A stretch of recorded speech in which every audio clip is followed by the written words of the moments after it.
Class is now starting. All attendees are in listen-only mode. Hello, everyone. Welcome to CPA Academy. My name is Lady Maya, and I'm happy to welcome you into today's webinar on D&I one-on-one. We are struggling with getting our D&I efforts off the ground. We have two presenters today, and before we get started, I'm going to go through some housekeeping and do some technical checks to make sure everything is working. First, if y'all don't mind going over to the GoToWebinar questions panel, which is located on the right-hand side of your screen. Please let me know that you can hear me and see the slides on your screen, and feel free to let me know where you're listening in from. If anyone is having any technical trouble, please let me know in that questions panel. Please keep in mind there are quite a few of you, and I'll do my best to get around to each of you as quickly as I can. All right, let's see where everyone's listening in from. We have North Carolina, we have Jersey, Philly, hi neighbor, Vegas. All right, perfect, Maine. Now that I know everything is working, let's go through some housekeeping for credit. This is a 1-hour webinar and qualifies for 1 CPE credit. The way you earn that credit is fairly straightforward. Just stay logged in for 50 minutes of our allotted time and answer the poll questions. We'll have a total number of 4 polls during today's webinar, and to earn full credit, you'll need to answer at least 3 of those polls. CPE will be issued by the end of the day today and will be available in your CPA Academy account. I also want to let you know that we are recording today's webinar and the archive will be made available to you by the end of the day as well. We also recommend that you take the time to download today's presentation materials, which can be found in the GoToWebinar side panel. Now that we're all set, let's turn today's webinar over to our first presenter. Jenna, the floor is all yours. Thank you, Lady Maya, and hello everyone, and welcome back to another edition of D&I One-on-One. Today, I'm excited to talk with Jason Shreve. He is, well, here's what we're talking about. We're struggling with getting our D&I efforts off the ground. This is a question I get all the time from clients, which is, I know they have to do something, but what do we do? And so Jason and I met, I'm going to go with almost a year ago, maybe something before Christmas last year. Jason works with Rimerman Co in the Bay Area, and he's the director for learning and development, or head of learning and development.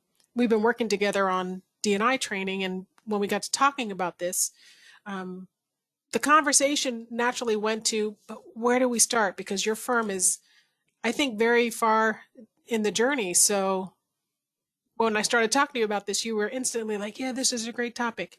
So can you tell me, Jason, about, what about this topic you thought was so important to talk about? Yeah, hello to you and everyone else. I really appreciate this opportunity to share this with you all. Is this topic, these topics that are inclusive of DE&I,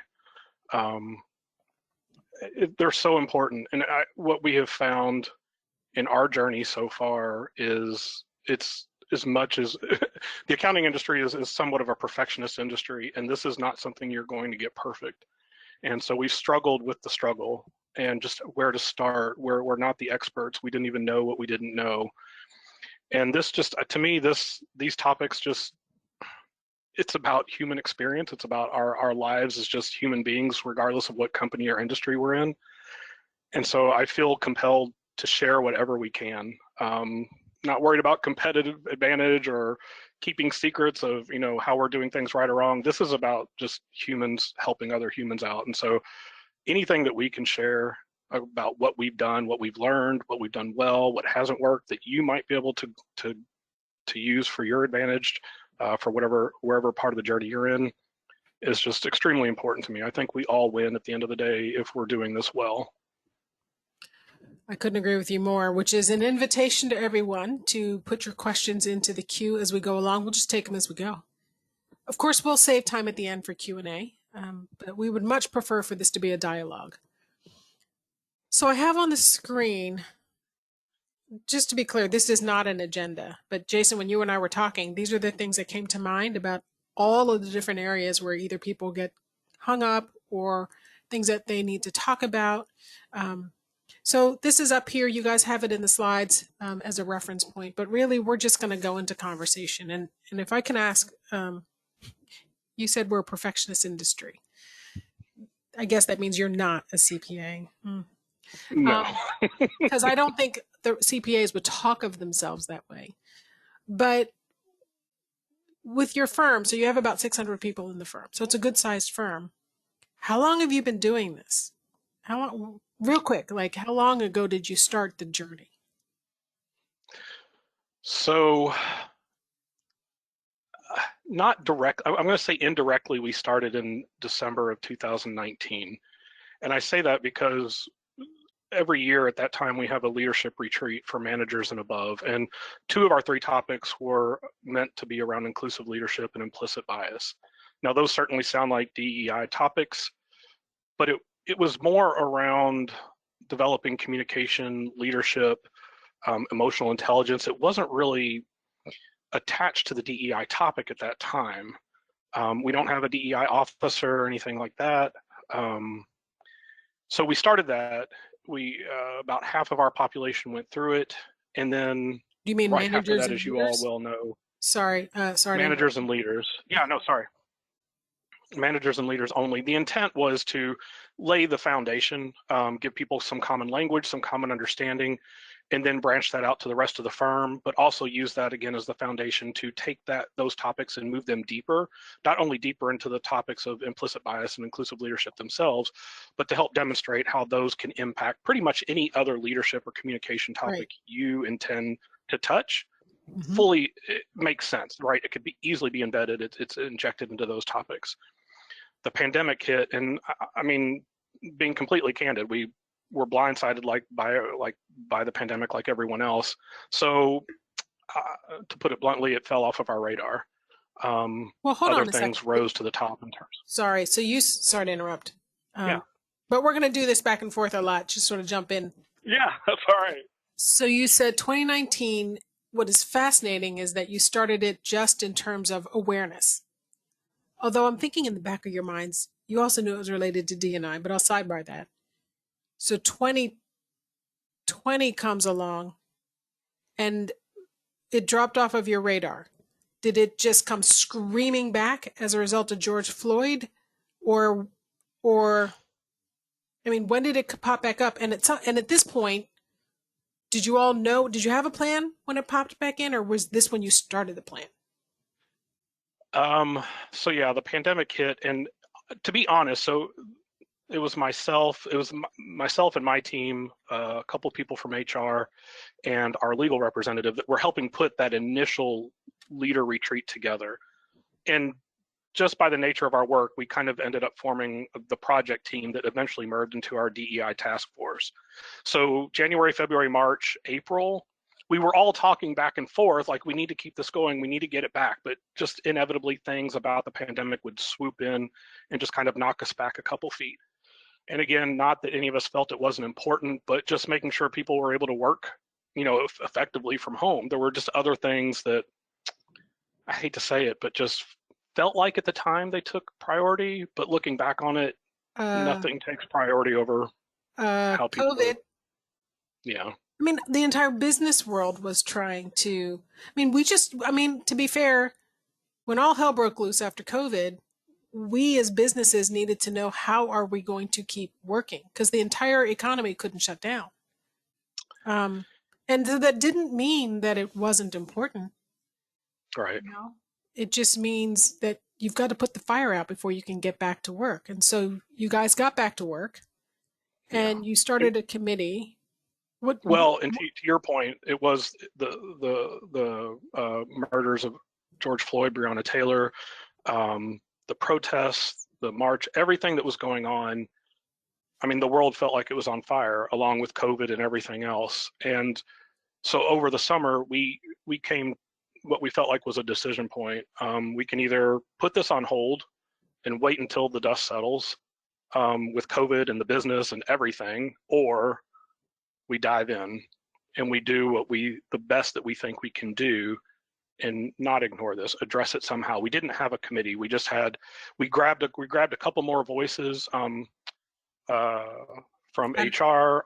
Our managing partner actually became part of what we ended up calling our task force, our DEI project team task force. That eventually, a year later, a month ago, launched our formal DEI committee that we call Values Forward Committee. So you said you grabbed some other names. How did you pick who should be part of the start of the conversation? Oh, wait, sorry, don't answer that. Don't answer that question because we are so going to get fired. We've not done a single polling question. So, Lady Maya, how about we do the first one? All right, sounds good. And the first poll is now on your screen. You'll have about 45 seconds to a minute to answer. If you have any questions, go ahead and put them in the questions panel. So I had a comment come in here from Karen. She said, "Don't worry, Jina, we would never fire you." Ha ha ha. Thank you, Karen. But I know how important CPE is, and I know, to be honest, there are quite a few people today who might be attending just for the CPE. That's okay, that's fair, and I'm just hopeful that along the way, maybe they get curious and pick something up. So I'm grateful for everyone's participation and engagement today. All right, and we'll go ahead and close down this poll in 3, 2, 1. I'll go ahead and share the results. They're now on the screen. Other leads by 34%. 9% is the least with budget. Back to you. And we have 34% with other. We could have put 47 other choices in there, Jason, but there's a limit to the number of options. But time comes up as a big issue, followed by lacking in-house expertise. And interestingly enough, 14% said interest. So, I mean, there's a lot to talk about there. But you were going to answer the question, which, by the way, I forgot the question that I asked you. Do you remember? Well, so one of the other key voices that we brought in was a partner in the firm who is now actually our committee chairperson. She was already doing, in response to the murders, in response to the protests, something that she's just been very passionate her entire life around the D&I topic. And so she was in her division of ACFO in our firm. She's the leader and one of the partners of the firm. She was already starting book clubs and things of that nature to give people a space to come together, talk about it, ask questions. And it was just within her team, within her department, but here's someone who's already demonstrated. And we knew the managing partner, even though he was involved behind the scenes, was not going to be able to probably contribute the time we would need someone to contribute at that level. And so here we have someone who's primed and ready to go to be our leadership advocate and sponsor and champion at that level, which I think you absolutely need. So you have somebody who's primed, but does that mean they're interested in doing it? Because doesn't that feel like burden then on somebody? You said earlier everything's on fire, and now you need somebody to pick up the reins and run, and I feel like that's almost unfair pressure given the environment we were in. Luckily for us, before we even knew we needed to go that route, she had already reached out to our managing partner to say, if this becomes available or if you all need help, let me know. I want to participate however I can. We did reach out to the rest of the partner group, so we wanted to be fair and make sure that there weren't other people who might have might have experience, other interest. And though there were others there were a handful of others that were interested, we needed one, and her, again, energy, spirit, interest were just leaps and bounds above, and it just made sense to continue going with her from our perspective. Again, we probably could have done that a little bit differently in terms of how we chose, but I felt like every time we were at the starting line of this journey, something would happen and we'd all kind of be back in the locker room waiting to regroup again. So it's just constantly feels like we were catching up, just trying to make the best decisions we could in the moment, without losing any more ground than we felt like we already had. We felt like we were kind of running behind the 8 ball a little bit, just because we had, again, lost track of our original purpose back in December. Right. And we were cognizant of not wanting it to look, we wanted it to be from an authentic place, our genuine sincerity around addressing these issues and why it mattered to the firm. And minimize the possibility of it looking like just a token response. So it's interesting you say that, though. I mean, sure, there are organizations that are just putting words on a website, a black box on Instagram, a rainbow in LinkedIn, like a rainbow circle around their picture in LinkedIn or something.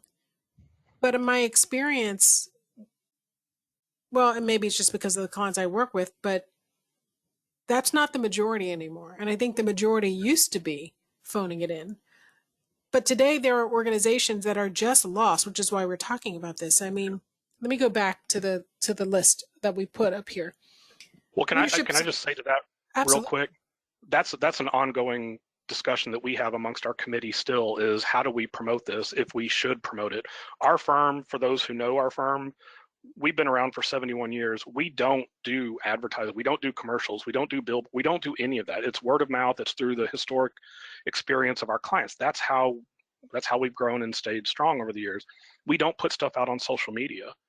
And so Really? this has been an ongoing conversation. Do we do this now? Does that make us look different? Does that, again, raise questions about why we're doing it? Does it look sincere? So that's a continuous debate amongst our committee and our marketing and communications team as to what we should or shouldn't do still to this day. You know, it's fascinating you say that, because so much about behavior, I immediately, when you said that, went back to parenting. And we don't talk about our values as a family. Like, we don't just walk down the street and say, these are our values, neighbors, everybody should know them. Like, you don't do that. On the other hand, people can see what you're doing. Yeah. And it's almost like they can feel it. And I think this is also true for businesses, not feel it in the, crazy way that I might sound like I'm saying. But when you interact with somebody, you get a sense of what they stand for. Yeah. When you're working with a firm or any company, and you can see how they treat you. If you're watching teams engage and you see them working with each other, you see what their behavioral norms are. So I don't know that you need to say it. That being said, we know today that in order to increase and improve recruiting of minorities in organizations, increasingly anyone, especially if you're hiring a millennial, which you probably are, you need to demonstrate the commitment to diversity and inclusion. So do you do that by talking about it? Or do you do that by, I don't know. Yeah. No, that's a great point. It is absolutely part of our conversation when we have internships, when recruiting's involved. It is a heavy part of our conversation. Again, not necessarily. I'd be lying if I said it wasn't for the purpose of recruiting and letting them know who we are, but we are confident that this is absolutely representative of the values that we've had in place for quite a long time now. And it does speak to who we are and who we're aspiring to be. We don't have it right. We don't have it perfect, nearly perfect, but we have a group of people that are constantly trying to make it the best place it can be so everyone can experience our values. So we do share that. We share that with them because we know that's important. And I mean, I hear that it's, the younger generations, but I think it touches all people in some way to some extent. So I think it's valuable to have that conversation regardless of the generation, but absolutely, I think to your point, the younger generations basically demand that you be involved and have something to say and show, not just say, but show actions behind your words. Or 3 out of 4 will say they'll look for another job. That's what the more recent data is telling us. Yes. So I went back to this slide because any one of these are challenges. So we know 14% said they weren't necessarily interested, but then you have 20%, 27% time, 16% lacking in-house expertise. So I wonder if you could speak to what did you guys do about that? What time is it? Okay, we're good on time. Because you said earlier, that you don't have a chief diversity person in the firm as a paid staff, correct? Correct. So we've struggled with all of those, all 3 of those, and the other, and the leadership piece, I think. So let me start with the in-house expertise. So luckily on our project team, we did have one person who her entire career prior to joining our firm was working for nonprofit organizations, and it was almost always in the DEI space. Now, her expertise didn't necessarily cover starting a new committee and launching a new strategy or initiative, but she brought enough to help keep us on track. So that was a good start. Can I ask what you mean by that? She brought enough to understand these are the 15 things that we should be talking about, or this is what this means. This means X, this means Y. She definitely helped with the language. She definitely helped with, I think, what was brilliant about her involvement, I think, were more of the questions that she would ask. That when she would see the conversation maybe entrench itself and kind of, this is how we've always done it, or obviously we weren't quite sure, her questions would trigger us into thinking a little more creatively, a little more open-minded, push us. Because we were given the permission up front by our managing partner, make this uncomfortable. The people learn outside of their comfort zone. Yeah, for the firm, for ourselves, for the firm. We're not gonna move the needle if we're gonna stay in a comfort zone, if we're gonna stay in the status quo. So she took that quite literally, and so the questions that she would ask, like what if, or what about this, and that was enough, I think, to keep us, at least to keep us on track. Because during this whole time, I kid you not, I have almost 24 vendors that we interviewed, not just for help with educational series and learning content, but for a strategic consultant. We knew at this time we weren't going to hire someone in-house directly as a DEI officer. So we wanted someone, and we felt like maybe now wasn't the time anyway, because we're just getting started. So we felt like our best bet was to find someone outside the firm that could, again, bring that kind of unbiased third person kind of lens to really tell us how it is and not hold back, not hold any punches, and say, this is where you're broken. This is what you need to think about. If you're really committed to this the way you say you are, this is how you need to move that needle. And so we ended up bringing in Kimberly Ellison Taylor. Fairly popular name out there in this circle, so I'm sure some of you have heard of her. Anything that I share, I'm happy to share out with your listeners. Like I said, we all win if we all know how to work on this and do this better. So I'm happy to share any of those vendors. They were all wonderful. I can't think of any that we didn't really would have enjoyed working with, but it is partly about finding the right fit, and part of that right fit is someone who's not afraid to help you push yourself. And we have somebody who said, I just need CPE. And that is fair. Thank you for sharing that with us. You said two things that were interesting. And full disclosure, I'm one of the consultants that your firm is working with. So I don't want somebody to think that this went the other way. So you said we didn't bring in an outside expert because it sounded like you said we didn't bring in an outside expert because we didn't have an expertise to bring in an outside expert. But I feel like I've heard from other clients, we're bringing in an outside expert to help us figure out what we don't know. And it seemed like you guys wanted to figure out what you didn't know before you brought in an expert. Did I misunderstand? Well, we didn't hire someone in directly because we wanted that strategic consultant that we hired from the outside to stay on the outside. Got it. Like to remain that kind of third-party expertise. Again, looking back on this 2 years from now, 5 years from now, we might say, oh, I wish we had done it differently. Right now, it feels like I think it still feels like we've done the right thing. We're using her expertise and our growth and learning in this journey to kind of build more layers on that foundation so that we are ready to then bring someone in. That is the ultimate goal, is that we will bring someone in a legitimate DEI position, officer, director, somewhere within the firm, either with HR, probably reporting directly to the managing partner. Looking at the polling questions to see if there's one we can ask that's related to what we're talking about. So before I ask that question, let me ask this. You said if you're really committed the way you say you are, and then I just wrote down ...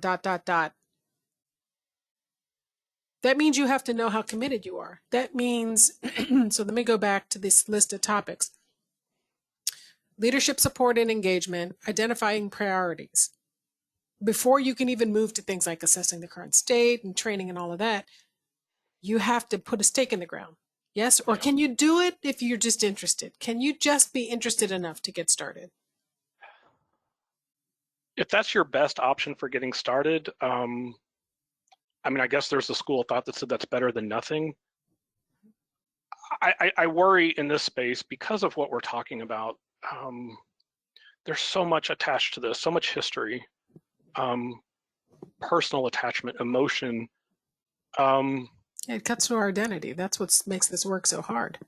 Yeah, I think if you're just doing it to check a box, just know, and I've seen this in other places I've worked at, I've with other colleagues that I've talked with, just know that I'm not saying that's wrong, but I think you run the risk of doing different kinds of harm or damage potentially. That's interesting. It comes off less than sincere. People can read through the lines. They know what and why you're doing what you're doing. And if you're doing something like this, that, like you said, cuts to people's identities, and they're looking for a company that will speak to this authentically and give them space and permission to experience the values and be their whole authentic selves. But if they're recognizing that, oh, this is just a checkbox, we're just going through the motions, Right. like you said, they know they can go somewhere else. Well, and we're so now seeing your brand, and it's I think it potentially does maybe not more harm, but just a different kind of harm that you're going to then have to deal with. So I'll share a quick stat, but I'll wait while the poll is open. So the next polling question we should ask is number 2, Lady Maya, and I believe it's the one that says, which of these topics feels most critical for your organization to address first? All right, and that second poll is now on your screen. This is the second poll out of 4. To get that full CPE credit, you must answer 3. So the statistic that popped into my head, Jason, I think I saw a biz rate survey from either March, April, and May. Yeah, I think that's what it was. 55% of people in the workforce today are actively looking for a job, which is stunning. That means there could be turnover of 55% of everybody employed right now. And what we also know, there was a Better Up survey that came out, I think it was Better Up. No, it was Yellow, I believe it was, that came out and said that what I mentioned earlier, 3 out of 4 employees said that they would leave their current job and look for another job if their employer didn't demonstrate a commitment to diversity and inclusion. So you put those two things together and you have some very interesting results. All right, so I can see the polling question is almost done. I'm going to write that. All right, we're going to go ahead and close this down in 3, 2, 1. So I see 26%, 27% said implicit bias, 10% microaggressions, 21% courageous conversations, and 37% not sure, 6% racism. Interesting, because I know your firm has done work in the space on addressing racism. That's a sensitive one. Yeah, that's actually what we started with. Before we even had our committee formed, before we even really had our mission and charter fully fleshed out, again, right at the end of the summer into fall of last year, we opted to go with giving our firm an opportunity to become even more educated and share their knowledge around the history of race and racism. And we did an additional series with Dr. Teresa Hammond on the history of Black CPAs in the accounting industry. And you've done work in terms of understanding the model minority myth. You've done some work talking about the challenges for the LGBTQ plus community. And I know you're planning continuing to do more work in that space. And so when I was asking, we were talking about resources. This video is one of the videos that you brought, suggested. It talks exactly about that. And by the way, there's a link in the materials, as you all know. Download the PDF. You can click on anything that you see listed there, as well as both of our contact information, and it'll open it up in a link. And we are going to hope to try to play this video for you all if we can get the video to work. Yay!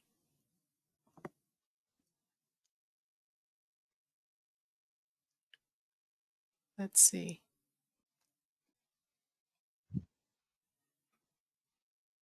It doesn't look like it's playing. Am I missing it?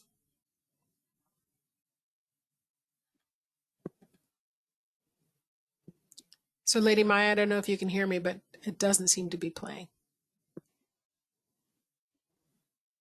And now we can't hear her. But Oh, here we go. I can see it moving, but that's It's at the end. There we go. It's easy to put people in boxes. There's us, and there's them. The high earners, and those just getting by. Those we trust, and those we try to avoid. There's the new Danes, and those who've always been here. The people from the countryside, and those who've never seen a cow. The religious, and the self-confident.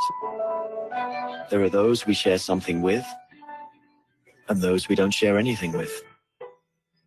Velkommen. Jeg kommer til at stille jer nogle spørgsmål i dag.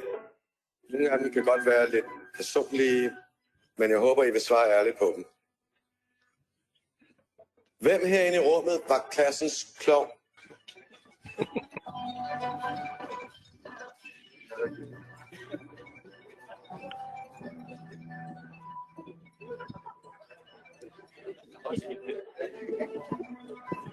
Sorry, it's lagging a bit, but hopefully you guys are getting the point. Hvem er bonusforældre?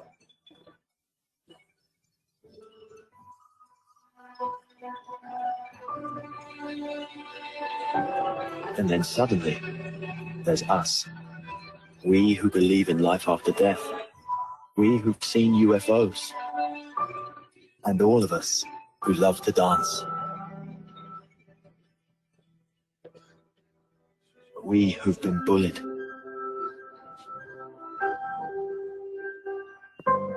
And we who've bullied others.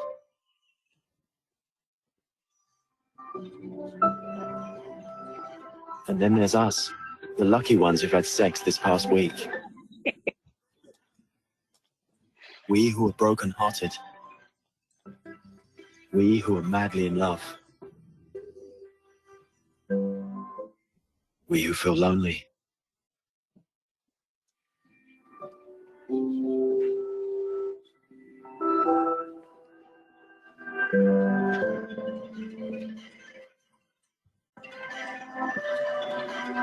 We who are bisexual. And we who acknowledge the courage of others. We who have found the meaning of life. And we who have saved lives. And then there's all of us who just love Denmark. So maybe there's more that brings us together than we think. TV2 Denmark. All that we share. Oh, every time. Yeah, that video when the one person walks out there alone, first time I saw it, I think I started to cry. I had a request come in through the Q&A, so I'm going to go ahead and push in the chat the actual link so everybody can save that. Thank you, Ken. We actually did a smaller version of that when you asked about our journey. When did it start? So in that leader retreat in December of 2019, one of my fellow project team members and I actually led a small version of that in the hotel space we had rented, the conference room, and there was about 98 people in there. And from the very beginning, we knew, and I'm so glad that I think one of the best things we did was we decided we wanted to approach this from kind of an appreciative inquiry mindset. Basically what they're saying, what do we have in common? What are our similarities versus focusing on what divides us and what differentiates us? You can't ignore the fact that there are differences in our lives. That's part of the identification piece, but there's so much more that brings us together. And for some people that might sound kind of trite and hokey, but at the end of the day, that's really what matters. That's how we connect. That's how we build that trust. That's how we build those relationships. And that's more critical now than ever that we're all scattered in this distributed remote workforce. I think it's one of the things that has helped, I don't want to say save this firm, but helped it thrive and remain healthy and successful and have a really strong year, even in the midst of just an unprecedented, pandemic-like year. But it's that fact that we came at it from how do we do this in a way that allows people the space to come together and talk about differences, but not focus on the differences, but talk about what we have in common as well. What makes us similar enough that we can use that to build those foundational levels of strong relationships. There are quite a few videos out there that share similar messages. I believe it's PwC that there's a whole series of videos that are, check your blind spots, understanding different types of bias. There are different videos that I know I've used in training where there's the one that shows different people holding up placards that say it's a white guy saying how your promotion isn't taken as seriously or valued as much because everybody thinks it's because you're the white guy.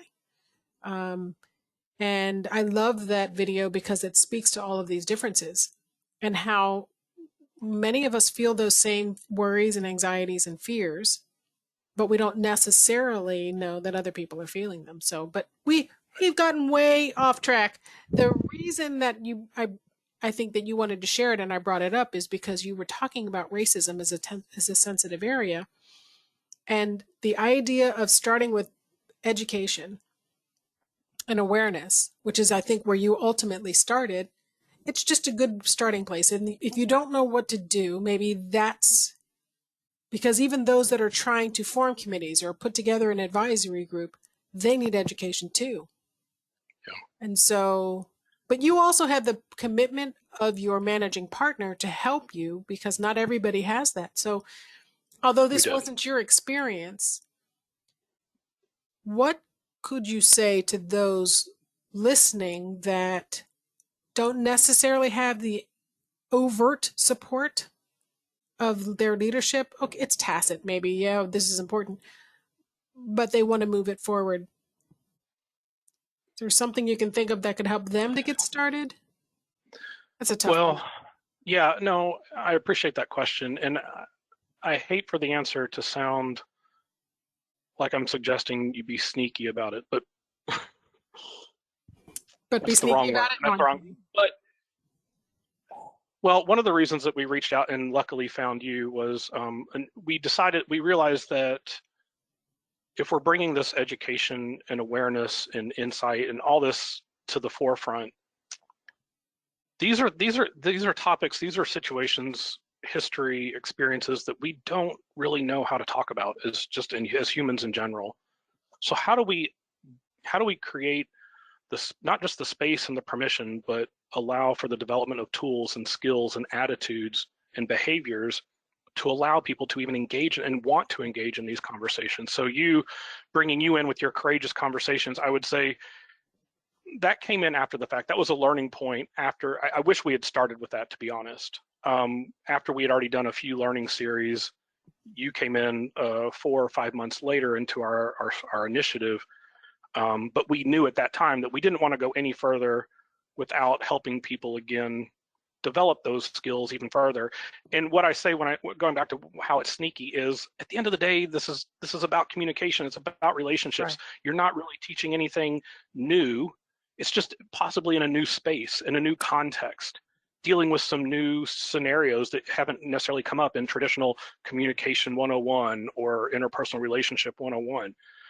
So we approached the firm at that point by saying, hey, this can help you in just general day-to-day stuff, as well as the DEI space. They work hand in hand. So that might be an avenue that you bring this in, inject these tools, these conversations, these skills into the normal trainings you have, hopefully you have around, like I said, communication and team building, leadership development. Performance feedback. Yes. Hiring and doing interviews. We all use language all the time. Hey, what do you guys want to do for lunch? Instead of, hey, what does everyone want to do for lunch? One of my pet peeves is when people refer to women as girls, but they don't refer to men as boys. That's a personal pet peeve. And I want to go back to something else you said. It feels like it's a chicken and egg. So you all started with some of the sensitive stuff and then had the courageous conversations. But maybe that is the right order, because now that we've been triggered a little bit, now that we have awareness of some things, we now have permission to talk about those things, and you've given us tools on how to talk about these things. But the flip also works. So the bottom line here is there's no wrong way. And I say that because you could do courageous conversations training first, how to have difficult conversations, why it's okay to talk about sensitive topics at work, and then invite the topics. So I don't think either one of them is wrong. And I also love your idea of let's just do training on communications, because having a difficult conversation is difficult, whether you and I are going to talk about gender identity, racism, or that really difficult client who we're at risk of losing the engagement, but it's such an important client that we're all now trying to walk around on eggshells because we don't know how to have that conversation. Yeah. All right, so there are 2 more polling questions. I've got a bunch of questions I've been holding in the Q&A. Let's do this. Oh, go ahead. If I could add. Yes, please. Regardless of, I agree. I think we could have approached it either way and been as probably equally successful. The one thing that we thought about that I would implore others who are still figuring their way on this journey to be more thoughtful of and to do more of is just explain, express, share the why behind this. We were in the midst of drafting our mission, and again, I think we were coming from a really good place of positive intention and just coming from our place of values, the 4 values that we carry at our firm. But I think we could have done ourselves even more benefit by explaining the why over and over and over again. With anything, you have to repeat it like 6 or 7 times, but in this space, because it like you said, the word trigger, people can get triggered and they can shut it down real quick. Why are we doing this at work? All kinds of things can trigger them to ignore it. So you can 10, 11, 12 times, tell them why you're doing this. What we discovered is that even the people who would normally be interested in having that education, learning the history of race and racism, for example, how we got from then to now, I'm going to go in the with back of their mind, hear it from you, right? Well, they didn't want to hear it from me for sure, and thankfully it wasn't from me. Oh, but I mean, like, how dare my employer try to teach me about this stuff? They're part of the systemic problem, not, like right. There's stories like that are in people's minds that can be barriers, even though that person is very much interested in having that conversation. And so allow them the mental space to give 100% effort and focus to what you're trying to educate them on. Otherwise, if you don't explain that why, they're sitting there thinking, am I part of the problem? What's going on in the firm? They're worrying about all this other stuff that our brains normally do when we don't have all the information. We go to that negative space, right? So tell them why you're doing it. And if you can attach it to your values that you already have established, who you are as a company or a firm, even better. But just do that every chance you get. That should be one of the common threads that you weave into your communications at all times. We have found over time that has served us a greater good than just about anything else we could have done. That is great advice. And I do want to move us to number 4. So it's polling question number 4. We'll do them out of order, Lady Maya, if that's okay. That's totally fine. I'm going to launch poll 4 now. This is the one, how confident, right? How confident are you that your employees can have candid, honest conversations with one another? I thought of that one, Jason, because of what you were just talking about, that this would be a good time to go there. A lot of firms want to do the courageous conversations training, but then they don't necessarily invite the actual courageous conversations. Yeah. And I don't know if it's because they're afraid their employees can't handle it, or they're afraid of what will come up in those conversations. It could be any number of things. At our firm specifically, I'm not trying to paint us in a better light than we are. I love where I work, and I'm very fond of the people there. But we are fully aware that we don't do conflict and crucial conversations very well, because we would just rather have that kind of harmonious space. Right. So we tend to avoid these kinds of conversations, deal with it, let it slip, or kind of push it under the rug. And so we were already trying to address this again from just a general business need, basically, on how to better perform and conduct ourselves in the day-to-day interpersonal and client relationships.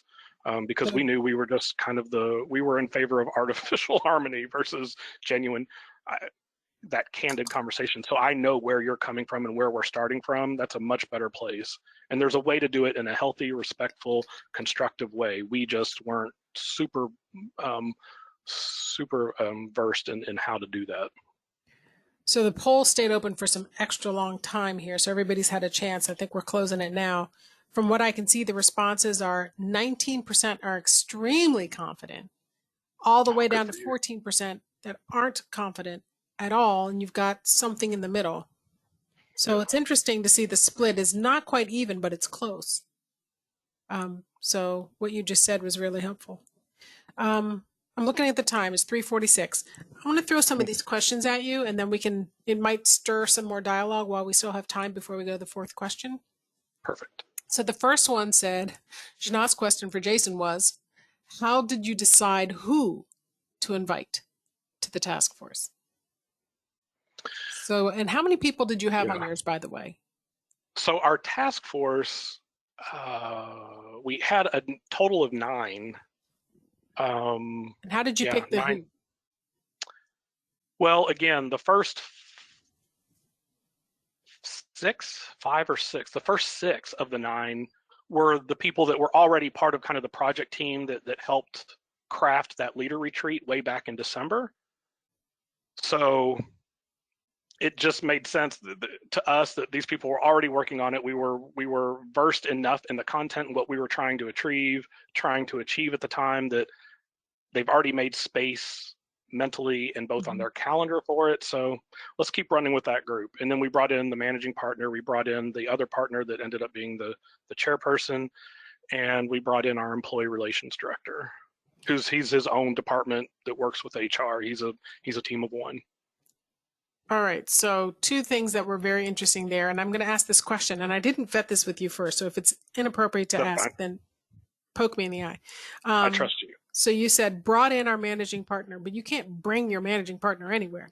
He had to step forward, which I know him, and he's the guy who raises his hand and is an example. So I just wanted to check that language because not everybody can do that. That's a good point. But the question I didn't ask about up front, can you give me the demographics of the 9? So were they all white guys? Were they all cisgender? Were they all partners? Yeah. So all cisgendered. 3 white males, 2 heterosexual, myself being a gay man. Our HR director at the time was female, cisgender female, heterosexual. We had our legal counsel, one of only 9 Black employees that we have, but she was on the project team. Wait, one of only 9 people, or you only have 9 Black employees? 9 Black employees at the firm. They're our 3rd smallest number or percentage in terms of demographic. So, I appreciate that honesty.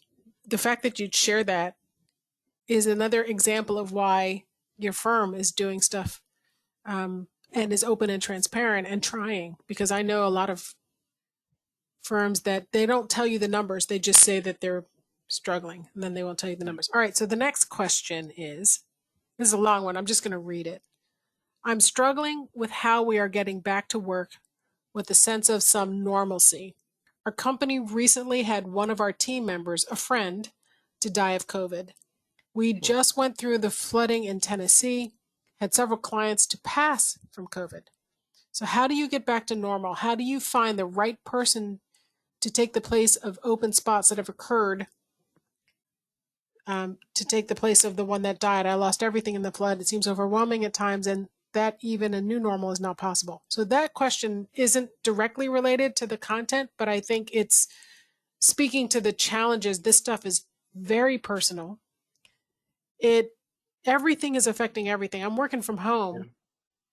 And there are people working from home around the country that have been dealing with floods, dealing with fires. And now you want me to do D&I?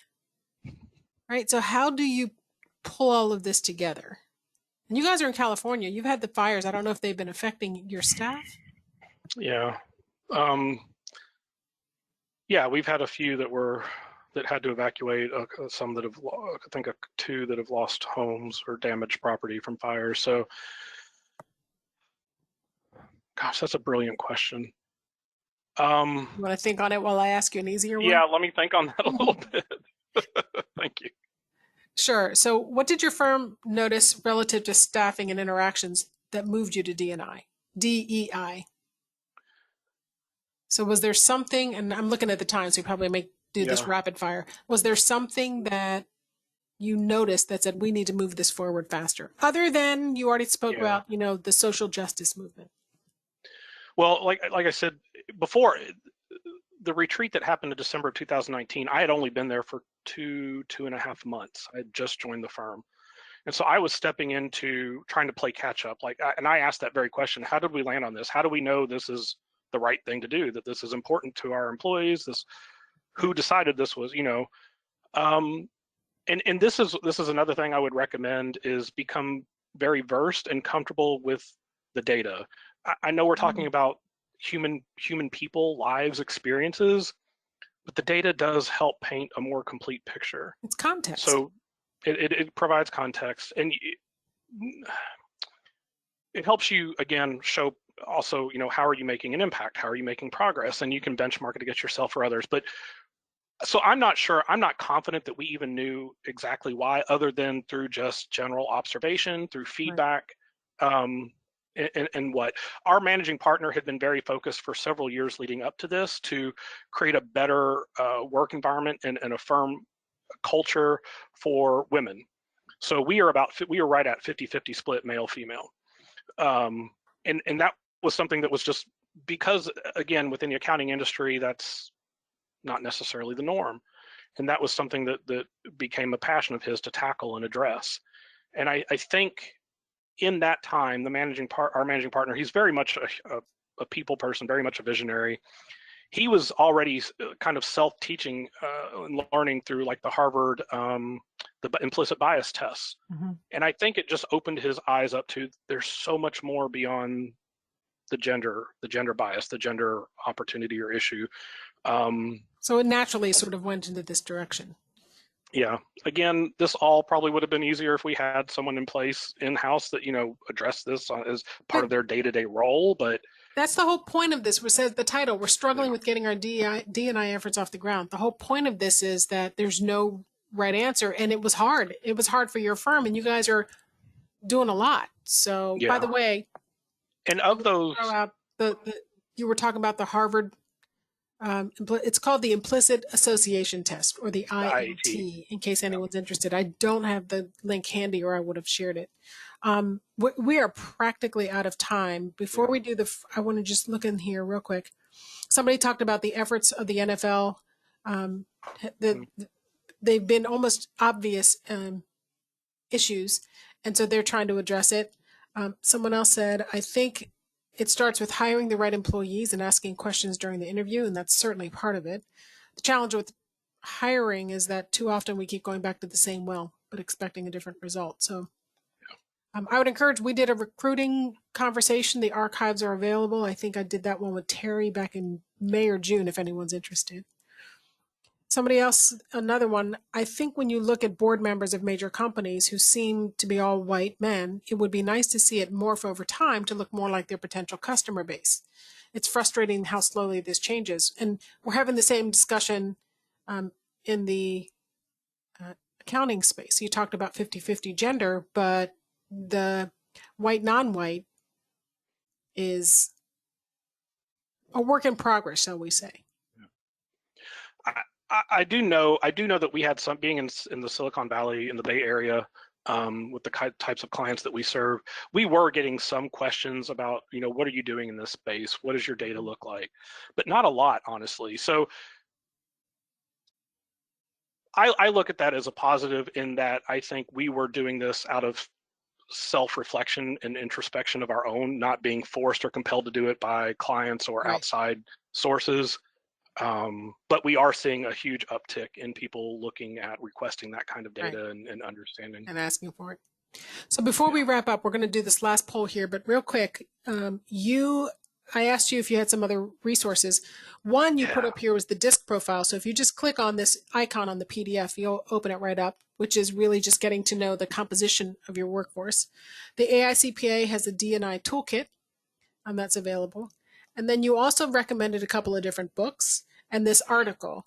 And I like the one that you sent, the Sherm article about honest conversations. I would encourage everyone to read it because they're talking about brutally honest conversations at work, because Sherm is all about, HR stuff. Last thing I would say is that next week, we all know this is a biweekly series.